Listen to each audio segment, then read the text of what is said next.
algebra students, Mr. Lawrence here with your first flipped lesson. This lesson is on integers, adding, subtracting, multiplying, dividing. It should be something you've already mastered. We're going over it to make sure you do know how to do it. Now, look, knowing how to do it is important. Knowing why it works is even more important. And I got to warn some of you. Some of you think you're in the same old math class that you were in last year. I got rude awakening for you.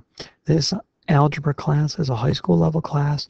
It will be the most challenging class you've ever taken in any subject up to this point. Hopefully it won't be the most challenging class you ever take. It is going to require you to think, to push yourself, to do more than just get your homework done. You're going to be required on tests to explain why things work, not just be able to do them. Okay? You're going to think. You're intelligent enough to be in this class. We've got to make sure you have the right work ethic. Now, I will be offering some help after school. I'd love for you to come in and get help. But you need to be giving your best effort all the time, or you are going to get grades lower than you're used to getting. Okay? Now, the payoff will be if you work hard, regardless of what grade you get, you will learn more than you've ever learned in a math class before. I promise you that, at least until next year. All right. Let's talk about adding and subtracting integers. A real good way to do this is to work on a number line. This is one really good way to do it. And I'm going to get this little counter out here, my little counter friend. And I'm going to do this black problem here, 2 plus 3. I know you all know the answer is 5, but let's see how we could model this using the counter and the number line. I'm going to take this counter and I'm going to put them on the 2 on the number line. Then I'm going to look at this plus 3 here, and I'm going to move that counter. Oops, there was a little mistake there. I'm going to move that counter 3 in the positive direction. Okay, so because that plus 3, I'm going to move 3 in the positive direction, which would be to go 1, 2, and 3. And there you go. I've just modeled the little counter guy will end up at the spot 5, and therefore 2 plus 3 is 5. Now, I know you all knew that 2 plus 3 is 5, but we just proved why. I'm going to demonstrate that another way in a minute, but let me go through these other examples here. Okay, so let's take my little counter guy this time. I've got to do 2 minus 3. Let me get rid of that. And let me go to 2. Starting at 2. Now I need to go 3 in the negative direction. So I'm going to go 1, 2, 3. Okay. Well, the counter moves to the spot of -1. And therefore 2 minus 3 must equal -1. Now, in your tests and stuff, I may require you to model it like this. But in general, I want you to be able to know the answer. This is stuff you should have already mastered before you've gotten into my class. I know it's not true that all of you have mastered it, so I'm showing you how to model, and I will require you on tests and quizzes to model it. But you need to commit this to memory and be able to have a very good working definition of it. All right, this one here, I need to go -2. So I put my counter on -2, and then I need to move 3 in the negative direction. Well, that would be that way again. And so I'll go 1, 2, 3, and I end up at -5. So therefore, -2 times -3 is -5. All right. Now, one other way I wanted to model this is using some counters. I've got some positives and negatives down here. All right. I've got 2 positives for this black one, right? There's my 2 positives. Move them over there. And now I need 3 negatives. Oh, excuse me, no, 3 more positives, right? Because I'm doing the black problem. Boom, boom. There's my 3 positives. Nothing cancels out because positives don't cancel each other out. I have 5 positives altogether. And therefore, I have +5 for my answer. For the blue one, I need 2 positives, but then I also need 3 negatives. So I've got 1, 2, 3 negatives. Now, what do positives and negatives do? Well, they cancel each other out. So these two here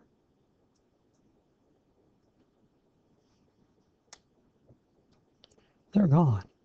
Boom and boom. They cancel each other out. These two cancel each other out, leaving only one negative, or -1. And there you go. Now to do the red problem, I need 2 negatives. And then I need 3 more negatives.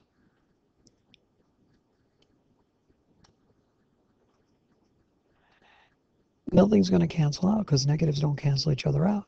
What do I have altogether? I have 5 negatives. -5. You might notice that when the signs are the same, like in 2 plus 3 or -2 minus 3, that you do them the same exact way. You're basically just counting or adding. When the signs are different, you end up subtracting. Okay, now if you need more practice with that, there's going to be another video attached to this one. Practice just for adding and subtracting of integers. It won't be long, but it'll have lots of practice for you. If you totally have this mastered, you don't need to watch that other video. Let's move on to multiplication and division.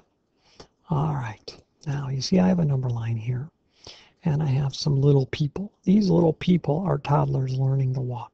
We'll call them Bobby. All right, he's in different colors so that you know which Bobby goes with which problem. Now, first of all, we're going to take 2 times 3. Now, big problem, reason students have trouble with this is they don't understand that when you're talking multiplication or division, you're talking about grouping. This means 2 groups of 3. 3 what? Well, it's actually going to be moved 2 groups of 3 moves. I'm going to put my black Bobby here at 0 on the number line, and I'm going to have him do 2 groups of 3 moves. And because the 3 is positive, he's going to go forward. And you can see he's wearing a little cap here. So it's safe to assume he's facing the way the bill of his cap is pointing. I can put a little arrow on that if I wanted to. All right, so Bobby is going to move 3 spaces and then 3 more spaces. So let's have him move 3 spaces. So 1, 2, 3, and 1, 2, 3, and look at that. Bobby ends up on the space for 6. 2 times 3 is 6, which you all knew. Okay, now on the blue one, again, he starts at 0. Bobby's going to do 2 moves, right? 2 groups of moves, but he's going to go -3, which means he's going to walk backwards. Yeah, Bobby's walking backwards. How come? Because it's -3.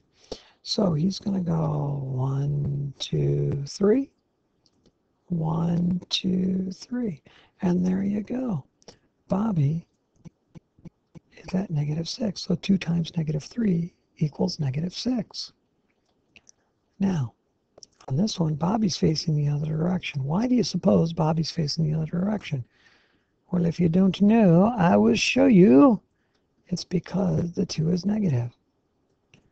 I need the groups. I need negative groups. I need them to go the other way. Now, the 3 is positive, so Bobby is going to move forward. He's turned around, so he's going to move to the left instead of moving to the right. So we're going to go with 1, 2, 3, and 1, 2, 3. And look at that. Even though he's facing the opposite direction, he's still in the same exact place, -6. So 2 times -3 equals -6, and -2 times 3 equals -6. All right. This one, the red one, Bobby's facing left because the 2 is negative, and the -3 means he's going to walk backwards. So Bobby is going to do 2 moves of 3 backwards. 1, 2, 3, 1, 2, 3. And there you go. -2 times -3 is +6. Now, many of your parents would have learned, something like, well, you have a positive times a positive, that's going to equal positive. Positive times a negative is going to equal a negative. A negative times a positive is going to equal a negative, and a negative times a negative equals a positive. That's what I just modeled with those, with Bobby walking on the number line. Okay, these are good rules to remember. The problem is kids get them confused. They don't understand them. They don't know why. If you're not a kid that gets confused with it, you can do it that way. Wonderful. Hats off to you. No pun intended. But if you're a kid that doesn't get it, think about it with Bobby walking on the number line. Okay. All right. I'm going to sign off now. And remember, there will be 2 other videos for you that are not mandatory, but if you need practice, that's what they're there for.